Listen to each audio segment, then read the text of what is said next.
Você está sintonizado na Rádio Caractere.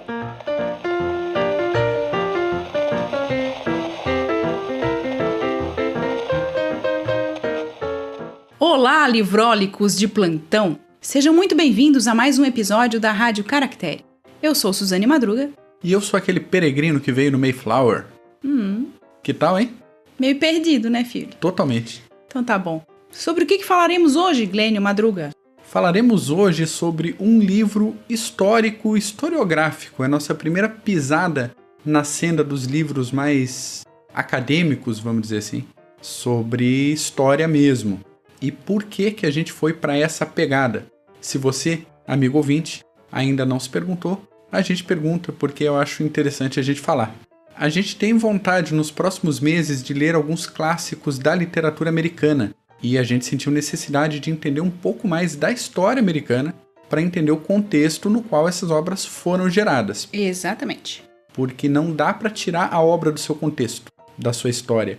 Não dá para tirar o autor do seu meio. Então, uma vez que a gente leia Huckleberry Finn ou Tom Sawyer, a gente tem que saber qual era o ambiente que gerou aquele tipo de literatura. Exatamente. E, nesse sentido, o livro que a gente escolheu foi História dos Estados Unidos. É um livro panorâmico.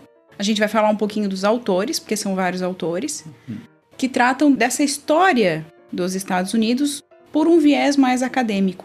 A nossa edição veio do fruto da nossa parceria com a Editora Contexto. Obrigado, abraço pessoal da Editora Contexto. E muito acessíveis também. Acho que é interessante a gente dizer que sempre que a gente manda um e-mail, eles respondem com muita rapidez. Sim, pessoal super acessível. Extremamente prestativos. Então é interessante a gente falar disso também. Sem dúvida. Essa edição, então, é a terceira edição, sexta reimpressão do ano de 2018, um livrinho com 288 páginas. Bem curtinho. Bem curtinho mesmo, pro tamanho da história dos Estados Unidos. E é por isso também que a gente tem que ter atenção, porque ele vai tratar de determinados aspectos e não vai tratar de outros. Isso. E isso a gente já tem que deixar claro aqui no começo desse episódio. Então vamos começar, Glênio? Vamos começar. O editor é o senhor Leandro Carnal. Pouco conhecido, um dos carequinhas mais admirados e mais odiados ao mesmo tempo do contexto atual brasileiro. E os coautores são o Sean Purdy, o Luiz Estevam Fernandes e o Marcos Vinícius de Moraes. E daí, para começar a falar do livro, a gente vai começar pelo fim. A epígrafe da conclusão, que é do Leandro Carnal, tal como a introdução e o primeiro capítulo são dele também, fala o seguinte: para o bem e para o mal, o destino do planeta está associado aos Estados Unidos da América. Então, você gostando dos Estados Unidos, da sua história, da sua postura, ou não dá para ignorar. Sua presença não tem como ser ignorada. Exato. E daí a gente já pode entrar nessa questão, você falando do conteúdo, da primeira questão que o autor apresenta, que é por que o mundo odeia os Estados Unidos? Relevante. Não é mesmo? E daí a gente vem nessa questão, com esse questionamento, aliás, ele traz esse processo de construção da ideia de Estados Unidos, da nacionalidade que os norte-americanos, os estadunidenses, como você preferir, têm acerca de si próprios, né? Quanto americanos, quanto pertencentes aos Estados Unidos. E tem esse processo de que há sempre o ódio e a admiração. Então, há quem odeie e há quem ame. Essa pergunta, pelo que eu pude perceber, ela vai permear o livro. Então, sempre vai ter aquele processo de, isso aconteceu. E daí isso talvez explique por que alguns odeiam os Estados Unidos. Tal coisa se deu dessa maneira. E talvez isso explique porque há muitos defensores dos Estados Unidos. Então, mais ou menos nesse processo que a gente consegue ler esse livro com essa pergunta, com esse questionamento. Por que o mundo odeia os Estados Unidos? A gente não pode esquecer da história recente dos Estados Unidos, do ataque de 11 de setembro, que foi um marco na história mundial. A gente não pode deixar de registrar isso, mas os Estados Unidos ele tem um marco muito anterior, que é a sua independência. E a gente vai começar, então, nesse processo de chegada das pessoas que que construíram essa população, que vai desembocar lá em 1700 e 76. Muito obrigada. É isso aí. Datas, gente. Datas e nomes Datas. é um negócio terrível pra pessoa. E todo esse processo é coberto pelo próprio Leandro Carnal no primeiro capítulo, A Formação da Nação. Então ele volta lá na história da Inglaterra, com os Tudor e com os Stuart. Ele fala dos primeiros peregrinos. Ele trata de questões religiosas e educacionais nas primeiras colônias. Vai falar dos puritanos, dos negros, dos indígenas e da vida comum nas colônias. E, finalmente, desemboca lá no processo de independência americana. Nesse processo até de explicar a vinda desses peregrinos e de outros grupos que vêm da Inglaterra para os Estados Unidos, que vem, né? Ó, a pessoa está nos Estados Unidos. Que vão da Inglaterra para os Estados Unidos, ele explica que são vários grupos, né? Às vezes as pessoas têm a noção de que é um grupo religioso só, mas na verdade não é, são vários grupos. Entre as questões dos que já viviam nos Estados Unidos e dos que chegavam aos Estados Unidos, tem a questão da tensão entre os indígenas que estavam ali. Depois tem a questão da escravidão, que é uma coisa que até é lido mais pra frente, mas a gente já pode adiantar, que é essa questão entre o sul, muito escravista, e o norte nem tanto. Já no segundo capítulo já existe essa explicação. Novamente, a gente está falando de um livro que ele é panorâmico, ele não vai entrar profundamente nessas questões, mas a gente consegue entender esse processo no desenvolvimento da população americana, na população estadunidense. Pois é, você já puxou o segundo capítulo, que se chama Os Estados Unidos no século XIX, do Luiz Estevão Fernandes e do Marcos Vinícius de Moraes. Esses autores vão pegar a partir da independência americana e aquela questão, tá, e o que a gente faz com isso agora que a gente é independente? A gente precisa inventar um novo país. A gente precisa definir o que é liberdade, o que é igualdade. Sim. Como é que vamos botar em prática esses valores que guiaram a independência. Até mesmo porque eram vários estados, né? E os estados eram extremamente independentes entre eles. Eles não tinham um apoio central. É a própria formação enquanto federação. Por isso, Estados Unidos da América. Exato. É um país que não tem nome, né? É uma situação e a localização geográfica, assim. E até hoje permanece uma certa interdependência, né? Isso. É uma certa independência entre os estados, né? Questões de liberdade, questão de pena de morte, isso se decide localmente, não é o governo federal que decide esse tipo de questão. E isso até é interessante que a gente diga, porque também tem no livro, isso é muito diferente da Constituição do Brasil, por Sem exemplo, dúvida. quanto nação. E o Karnal, no comecinho do livro, ele vai falar também da questão de como se formou os Estados Unidos e como se formou o Brasil. A colonização portuguesa no Brasil, ela trouxe um outro caráter de constituição de mentalidade e muito diferente do que tinha nos Estados Unidos. Porque eles não tinham um certo plano de colonização. Quando essas pessoas saíram da sua terra, do seu país, e foram para esse novo lugar, para a Nova Inglaterra, para a América. Então tem toda essa ideia de não haver um plano de colonização, o que havia para o Brasil, pelo que o E para a texto América nos Espanhola. indica. Exato, que daí é a América Latina, né? Voltando só no segundo capítulo, esses autores vão falar dessa estabilização, da questão da escravidão, democracia e liberdade, da Guerra da Secessão, e daí me dói um pouquinho porque eu sou mais da área da história militar, e daí só a Guerra da Secessão pega da página 129 a 136. São 7 curtinhas páginas sobre esse assunto. Novamente, é um livro panorâmico. É um livro panorâmico geral. A gente precisa entender a proposta da obra nesse sentido. Eles vão abordar as tecnologias de comunicação e transporte do século XIX, importantíssimas para a formação dos Estados Unidos. E para o desenvolvimento. Né? E os primeiros impulsos de intervenção externa.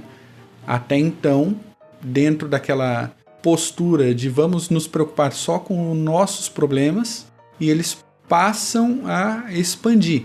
Agora sim, tendo aquela postura chamada de imperialista. Uma vez que eles se estabelecem, eles começam a ampliar, jogar as garrinhas, os tentáculos para fora, para garantir um espaço externo.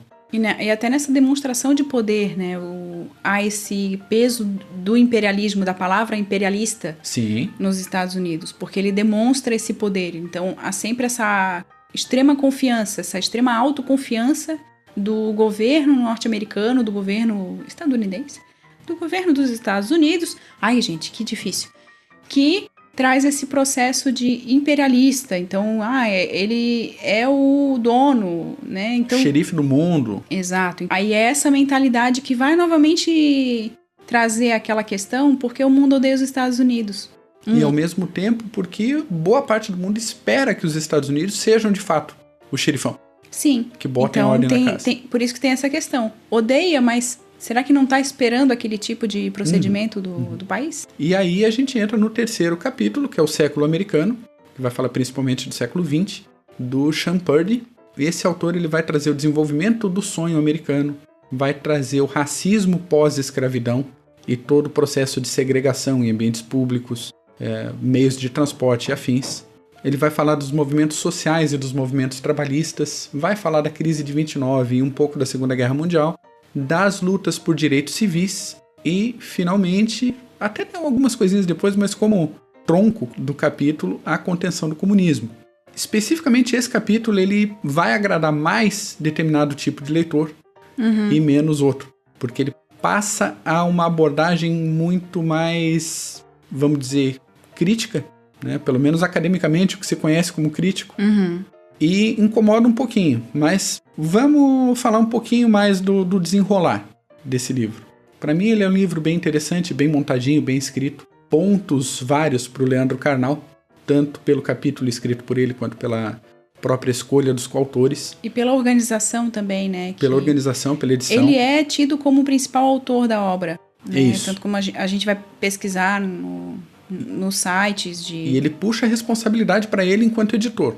Exato. Eu achei bem relevante isso. É um livro inicial, mas voltado para o público acadêmico, principalmente para estudantes de graduação. O pessoal da pós está preocupado com assuntos mais pontuais, normalmente. E questões mais aprofundadas, né? Isso. E nesse sentido, a gente pode perceber esse estudo panorâmico, né? Um texto que ele trata de forma muito superficial dos assuntos. Isso. E também uma mudança na narrativa. E isso ficou muito claro, porque no começo, até lá, a página 100 e pouquinho, tem um tipo de narrativa, que é mais historiográfica. Historiográfica naquele sentido de historiografia clássica, sim. Historiografia clássica, exatamente. E do segundo pedaço em diante, vai um processo um pouquinho mais de história econômica. Então, história econômica e política. Isso, não história social. O último capítulo é toda história social. Isso. E daí não trata muito de outras questões. E que, querendo ou não, coisas que a gente pode sentir falta na leitura desse livro, sobre o desenvolvimento do cinema, que foi muito importante nos Estados Unidos e que influenciou, querendo ou não, a Europa e outros... Até se levar em consideração como elemento, entre aspas, imperialista, porque através do cinema de animações, pegar essa parte do sentimento geral populacional pró-Estados Unidos. Exatamente. Mas é um livro que cumpre a sua proposta. Cumpre. Então, não sei se por esses elementos ele é bem indicado por público comum. Eu acho que ele fica chato pro leitor geral. Não sei se você concorda com... Como leitura de dia a dia, eu não indicaria. Eu indicaria realmente para alguém que está querendo ter um panorama dos Estados Unidos, da história dos Estados Unidos. Mas ainda assim, para ler com bastante, vamos dizer assim, com o pé atrás. Por causa dos filtros que a gente tem que ter, né? Exatamente, porque são historiadores, cada um tem uma perspectiva de história. Eles estão escrevendo com essa perspectiva, com a concepção de história que eles acreditam ou que eles adotaram como perspectiva. E então a gente precisa levar em consideração. Não há só um modo de narrar a história, e eles escolheram o modo que mais convém a cada um deles. Por isso que a narrativa muda, por isso que o modo de narrar muda no decorrer do livro. E, nesse sentido, não recomendaria para alguém que só quer fazer uma leitura rápida. Isso. É uma leitura que você tem que prestar atenção, que você tem que ter um pouquinho de atenção em determinados detalhes, que você vai ter que procurar outras obras de referência para ir atrás de outras informações, porque não tem aprofundamento. Mas é uma obra interessante para conhecer o panorama, para entender um pouquinho desse panorama político na segunda parte e histórico na primeira parte da história dos Estados Unidos. E esse de ficar devendo eu achei principalmente na terceira parte do Sean Purdy. Eu também senti. Porque ele vai muito para a questão de história dos movimentos ditos de resistência História dos sindicatos, da influência dos sindicatos, do movimento negro, do movimento feminista. Eu não estou dizendo que eles não são importantes, eles têm que ser estudados. Exatamente, eles têm um peso importantíssimo. Isso, tem que ser estudado. O movimento de direitos civis tem que ser estudado. Só que, na minha opinião, leitor, eu, Glênio Madruga, esse terceiro capítulo ficou excessivamente em função disso e não trouxe outros elementos da história geral dos Estados Unidos importantes para o século XX, que seriam extremamente importantes para entender a postura dos Estados Unidos no século XXI. E a gente fica em todo aquele negócio da resistência. Ok, resistência contra quê? E o que os Estados Unidos estavam fazendo em função disso? Tem um trecho que me incomodou um pouco, me abro aqui para críticas, que é falar da invenção da Guerra Fria pelos Estados Unidos. E eu fiquei assim, invenção da Guerra Fria pelos Estados Unidos? Mas, ok, tudo bem. Passa, é aquele negócio do filtro. A gente faz o que com a leitura? E a gente tem sempre que ler com cuidado, né? Porque também a gente vai ler com a nossa postura. Muita gente vai ler e vai achar que o livro é maravilhoso porque concorda com essa perspectiva. Sim, sim. E acha que a perspectiva é simplesmente válida e só ela e ok. Outras pessoas, elas não vão encontrar determinadas informações que talvez fazem falta na leitura de livros de literatura, por exemplo, da literatura norte-americana. Achei interessante, acho que um ponto a ser levado em conta, quando tratam da questão do racismo. O livro ele trata isso de maneira que deixa o leitor até meio revoltado, porque é uma coisa muito dura. É muito, muito dura, é muito difícil de engolir determinados comportamentos, assim. A diferença entre norte e sul dos Estados Unidos nessa relação com o racismo. Então é uma coisa muito séria, que ainda existe, que ainda está mantendo e alimentando muito problema. Acho que eles fizeram um bom trabalho nesse sentido. E isso, os autores em geral, porque todos eles tratam, em certa medida, dessa questão. E acho que é uma coisa que tem que ser estudada assim, tem que ser analisada assim, tem que ser falada. Ponto positivo para o livro nesse sentido. Mas realmente, para o final, faltou um pouquinho dessa perspectiva do que acontece lá no poder dos Estados Unidos. Quem são esses presidentes? Que perspectiva eles adotam como poder? Então faltou um pouco dessa perspectiva dos dois lados. Ficou uma perspectiva muito dos movimentos sociais, que eu não estou negando valor, mas sem essa parte do que o governo responde a esses. Quando fica só nisso é complicado, né? Outros pontos positivos que eu achei interessante é que, principalmente no primeiro capítulo, o canal derruba alguns mitos de senso comum. Isso. Por exemplo, só vieram bandidos e segregados para o Brasil e para os Estados Unidos, foi gente de bem preocupada em fazer uma colonização mais séria. Achei muito bom esse tópico também. Que ele bota lá, colonização de exploração versus colonização de povoamento, que é o que a gente escuta, provavelmente você que está ouvindo a gente deve ter escutado na escola. Também essa é uma abordagem nessa pegada. É um modo reducionista de explicar a história dos Estados Unidos e também do Brasil, né? E errado. Pois é, porque eles tentam falar das pessoas que vieram para esses dois lugares, né? E tentam explicar por que o Brasil se desenvolveu de uma maneira e os Estados Unidos de outra. Isso, e daí a gente tem o dado que no século XVII já tinha universidades nas colônias espanholas e o germe dos Estados Unidos era um monte de vilazinha passando fome apanhando de indígena. E traz também o contraponto de fato. A Inglaterra não tinha um plano de colonização bem montado. Exatamente. Enquanto Portugal e Espanha sabiam exatamente o que queriam fazer no continente americano, a Inglaterra não tinha esse domínio. O Tratado de Tordesilhas está aí para provar esse plano de colonização. Era um plano mesmo. Eles tinham essa organização no que dizia respeito aos lugares que eles conquistavam. E outro aspecto que ele quebra é o aspecto clássico da historiografia mais defasada dos Estados Unidos, que os fundadores eram um povo escolhido e o continente americano era uma nova Canaã, a nova terra prometida, e que por isso deu certo. E ele traz o canal essa variedade cultural, étnica, social e essa contribuição de todos esses elementos, independente de quem estava no poder e do jeito que tentava suprimir, a importância crucial de cada um desses elementos para a formação cultural dos Estados Unidos. E nesse sentido, para a formação dos estados, que compõem os Estados Unidos. Perfeitamente. Porque cada grupo vai se reunir de acordo com as suas percepções de vida e eles vão formar esses estados. E vão formar uma confederação na metade do século XIX que vai enfrentar os estados do norte, desembocando na Guerra da Secessão. E aí, de novo, eu senti um pouquinho de falta desses processos de não só de estabelecimento na Guerra da Secessão, que foi poucas páginas, quanto nos processos de expansão dos Estados Unidos, as guerras contra o México, a corrida do ouro. Eu senti acho que podia ter um pouquinho mais aí, mas aí é questão pessoal. Mas, novamente, a proposta do livro não era aprofundamento. A proposta do livro é panorama. Isso. É quadro panorâmico da história dos Estados Unidos. Então, provavelmente algumas coisas vão incomodar para quem vai ler. Eu queria saber mais disso, eu queria saber mais dessa parte. E não tem. Não tem, de fato. Há um foco maior no começo do livro a respeito de quem chega nos Estados Unidos, dos imigrantes, né? Então, quem eram esses que estavam ali para ocupar aquele espaço, que estavam brigando com os índios? E como eles não se davam bem entre si, né? Era católico brigando com protestante, todo mundo brigando com puritano. Eles brigavam entre eles. Os índios tinham rixas internas também. Então, tem toda essa questão que eu acho que é bem explicada para entender como é que se forma essa mentalidade americana. E história não é simples, né? Não só dos Estados Unidos, mas de qualquer lugar. História nunca é simples e nunca é uns contra outros, um grupo X contra o grupo Y e só. E o grupo certo contra o grupo errado, não é nada disso. Uma motivação, é sempre uma miríade de elementos que são bem trazidos. Miríade. Nesses primeiros 2 capítulos.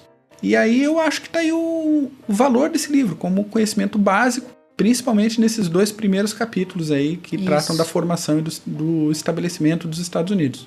Sobre a estrutura do livro, a organização material, ainda tem erro de revisão. Isso. Mesmo na terceira edição e 6ª reimpressão, tem erro de revisão. Isso incomodou um pouquinho, porque tem erros, inclusive, na edição de linhas inteiras sem espaço. Sem espaço entre as palavras. Entre as palavras. Há problemas de revisão mesmo, de palavras escritas de maneira incorreta. E aqui eu cito 2. Ter autoridade para fazer alguma coisa, em vez de a autoridade. E um trecho que fala de linhas de comunicação, que está escrito ilhas de comunicação e que passou, né? Não deu ali no F7 do Word como erro, porque não é uma palavra que está grafada errado, mas que não faz sentido no parágrafo. Olha, gente, para quem trabalha com revisão, eu compreendo perfeitamente que passem problemas, né? Mas são coisas que precisam de mais atenção. Principalmente quando o livro é reeditado e relançado. Isso, exatamente. E que tem um nome, Leandro Carnal, na capa, que vai chamar atenção também, não é simplesmente vai chamar atenção, vai trazer leitores. Então, esse cuidado é importante. Eu acho que nenhum livro vai sair completamente sem um probleminha ou outro. Mas nesse caso, são alguns problemas que acompanham a obra inteira. Não estou tirando o valor do livro por causa disso. E nem da editora Contexto, que é dedicada a publicações mais acadêmicas. Exato. E tem obras, assim, valiosíssimas no campo acadêmico, no campo científico. É realmente uma referência, e eu digo como leitora da editora Contexto, porque como alguém formado em letras, eu faço muita leitura do material que eles produzem. E é um material riquíssimo, eles têm livros maravilhosos, de autores renomados, de autores não tão conhecidos assim, mas que se dedicam à pesquisa acadêmica. Mas fica a dica para esse olhar um pouquinho mais atento na revisão. Eu não estou dizendo que é o caso da editora Contexto, mas há editoras que não prezam muito pelo trabalho do revisor. E como revisor, eu digo que o trabalho do revisor é importante sim, tem que ser levado em conta sim. Tem que ser atencioso, né? Então a gente, claro, tem ali a revisão, a gente sabe que houve revisão, mas alguns problemas ali passaram. E é isso que a gente quer deixar informado para quem vai ler também, né? Minha linda esposa Suzane, material extra, o que você indica? Consumo rápido, fast food de história americana. Filme e série. Manda. Eu peguei um filme e 3 séries. Para sugerir como material para as pessoas terem um pouquinho dessa noção de como é construído, né? Não um filme do Rambo, gente. O filme do Rambo não é uma produção que dá muito conta da história dos Estados Unidos. E de novo com aquele filtro de adaptações históricas, adaptação de roteiro, olhar do sempre diretor, bom assistir filmes com temática histórica com atenção e cuidado, né? Não é assim, aconteceu assim porque estava no filme. Né? Como a gente vê aí que o povo acredita, não, estava assim porque na reportagem tal, a entrevista, a pessoa disse isso. Que é uma loucura e que reduz o processo de composição do material e reduz também a história àquilo, aquele tipo de olhar. Então a gente precisa precisa tomar mais cuidado. Até porque tanto a história quanto o jornalismo não são o fato. São a visão de alguém sobre um fato que aconteceu. Exatamente. A gente nunca pode perder esse ponto. E daí o primeiro é O Patriota. Esse filme é de 2000. E eu achando que esse filme era mais velho. É um filme estadunidense, né? Pra agradar os ouvidos aí? Não, tá descrito dessa maneira. Então, Benjamin Martin, ele é interpretado pelo Mel Gibson. E ele faz parte de um grupo de pessoas que ele não quer se envolver com as guerras, né? Com as brigas pós-independência. Só que ele tem um filho morto nessa briga entre Inglaterra e Estados Unidos. E daí ele parte pra guerra. É mais ou menos esse é o plot do filme. E que vai trazer toda uma questão. Claro que o filme ele tem alguns probleminhas de localização histórica, né? Sim. As adaptações são diversas, mas para filme de entretenimento sobre essa época, sobre esse processo, é bem legal. Uma série, não um filme, que trata mais da história política, mais ou menos, vamos dizer dessa maneira. E que foi muito bem vista, né? Teve uma boa crítica por parte do público, né? É House of Cards, que fala do sistema político norte-americano. Que é de 2013, que já tá na 6ª temporada. Eu acho que é a última temporada que foi lançada em 2018. Sim, porque deu um rolo com o ator, um dos protagonistas, e daí ele saiu e meio que morreu a série. Vão ter que fechar a série agora pra... E perdeu daí um pouquinho do seu glamour, vamos dizer assim, da comoção, né? De quem assistia. Acontece. Outra série mais ou menos nessa questão política é Designated Survivor, que fala do presidente dos Estados Unidos, que ele é um sobrevivente designado. Quando o presidente dos Estados Unidos e um grupo é morto no Capitólio, os congressistas, todo mundo morre num ataque ao Capitólio, ele é o designado para ser o presidente dos Estados Unidos, que é o Kirkman. Só que é a pessoa mais despreparada para esse tipo de papel na história, né, no ambiente político dos Estados Unidos. Esse personagem ele é interpretado pelo... Kiefer Sutherland. Muito obrigado.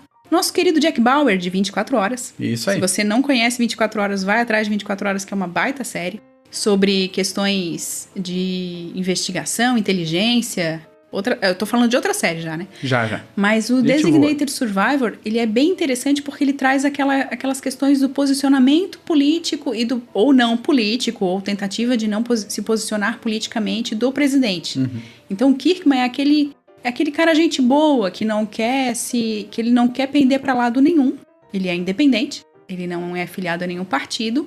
Ele estava perdendo o cargo dele, inclusive no governo, e do nada ele se torna presidente. Eu acho interessante dessa série, porque ela parte de um what if, né? Um e se houvesse um atentado e morresse todo mundo, mas a sequência disso é todo o trâmite, toda a negociação política, como fazer para passar uma emenda no Congresso, quais são as concessões que têm que ser feitas, quem que tem que ser convencido, quem que não é, oposição, liderança de oposição da situação.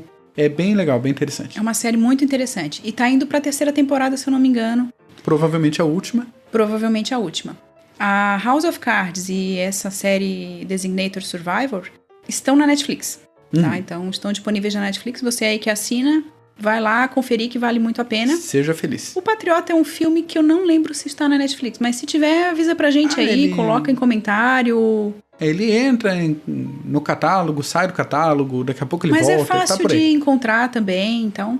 Aí uma última sugestão é da Fox Premium, Saints e Strangers. Ele foi lançado pela Fox em novembro de 2016. Teve apenas uma temporada, não teve continuação nenhuma, e trata da chegada dos peregrinos ingleses nos Estados Unidos no Mayflower.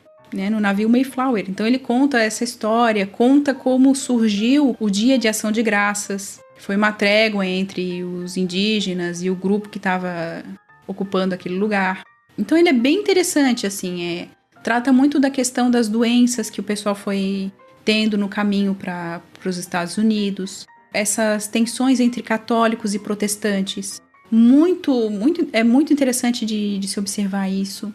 É uma série que recomendo fortemente. Assim. Muito bonita a série. E muito bem feita, muito bonita.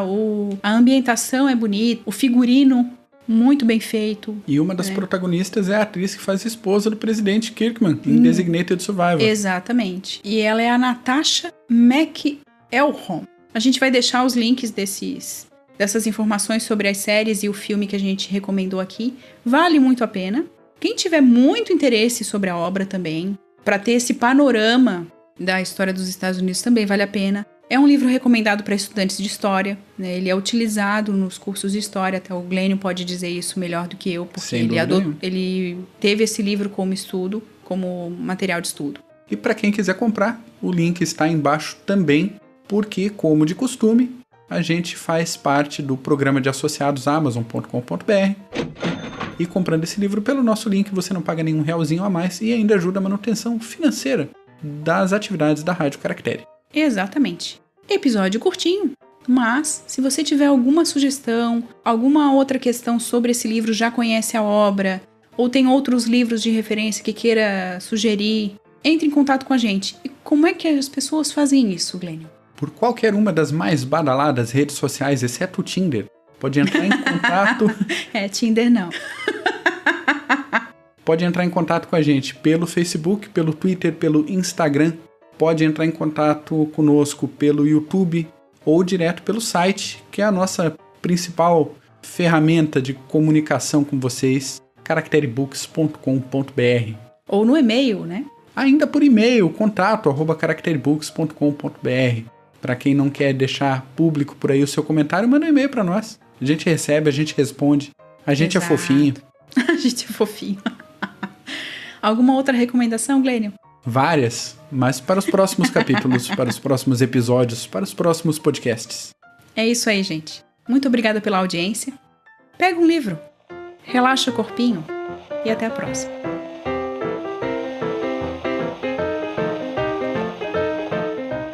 Você acabou de ouvir mais um episódio da Rádio Caractere.